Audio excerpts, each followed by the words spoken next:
This is Storigami 6 and we use 20 centimeter paper square or 8 inches square. And here we have quite a few different colors, possibly something green. We start with a diamond, white side up, and we fold it in half. That will give us a hill.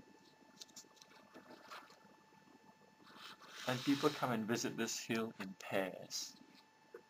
We could have Romeo and Juliet, or Tarzan and Jane,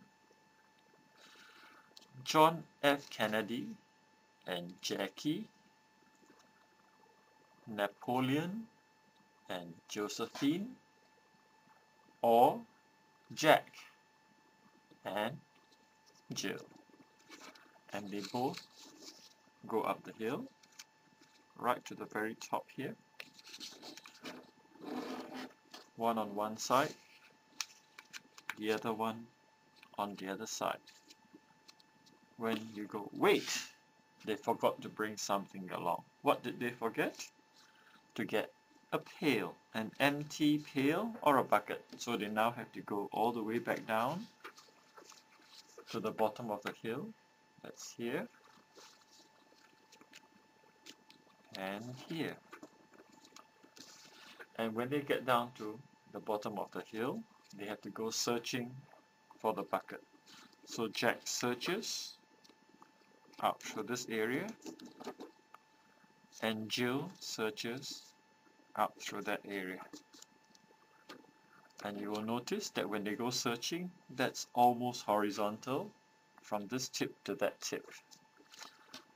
And when they search, they find a bucket. So we just need a marker pen, and we draw a rectangle and a half circle between Jack and Jill. And we don't draw it too close, otherwise they may accidentally kick the bucket. Once they get the bucket, they carry it all the way to the top of the hill. And at the top of the hill, if you open it up, you will find a deep well.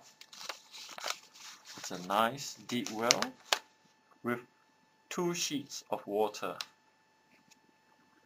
And when does water come in sheets? When it flows over a cliff, as in a waterfall, or when it turns cold and it turns to ice. We now take 1 sheet of water and pour it into the bucket over the handle, touching the top of the rectangle. So from here, goes over the half circle and it touches the top of the rectangle. And when you pour this water into the bucket, you will notice that the water is much bigger than the bucket can handle. So the rest will overflow and splash over the whole hill. So from here, folding along this already folded line there, we bring the rest over there. And when the water splashes over the whole hill, it makes it wet and slippery. And we now finish the nursery rhyme where Jack and Jill went up the hill to fetch a pail of water. Jack fell down because it was slippery and broke his crown, which is why he should have been wearing this for protection. The samurai helmet. And how this helmet works is, you put it over your thumb, then you have the samurai sword. And you can fight with another samurai with a sword to knock the helmet off. And whoever knocks the other person's helmet off wins the samurai match. It's a little story that I've written for the samurai's helmet. And it starts with this. Once upon a time, there was a castle guarded by a group of samurai. One dark and stormy night, it was attacked by ninjas. Not Ninja Turtles, but ninjas dressed in grey or orange. And when they attacked the samurai, they fought with them until there was only one samurai left. And he jumped off the castle and landed into the moat. And when he did, the captain of the ninjas came to the drawbridge to wait for the samurai to surface.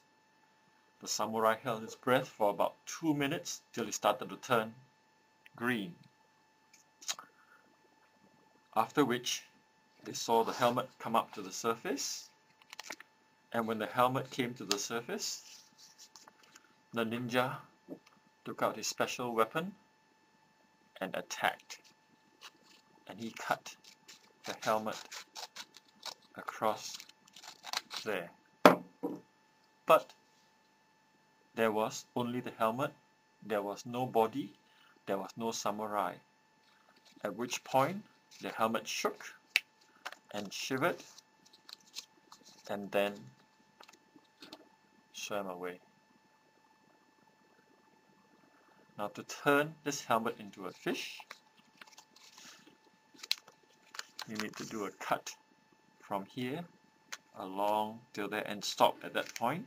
Just about here you stop, with this part still attached. Then when you hold the fins, you can press this tail downwards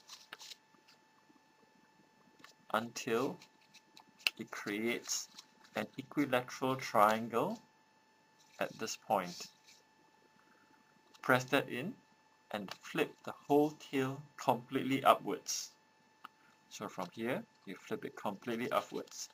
At the cut, then you fold it backwards in half, and that will give you the tail of the samurai fish.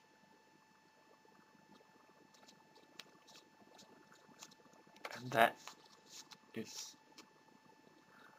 the samurai's helmet turning into a fish.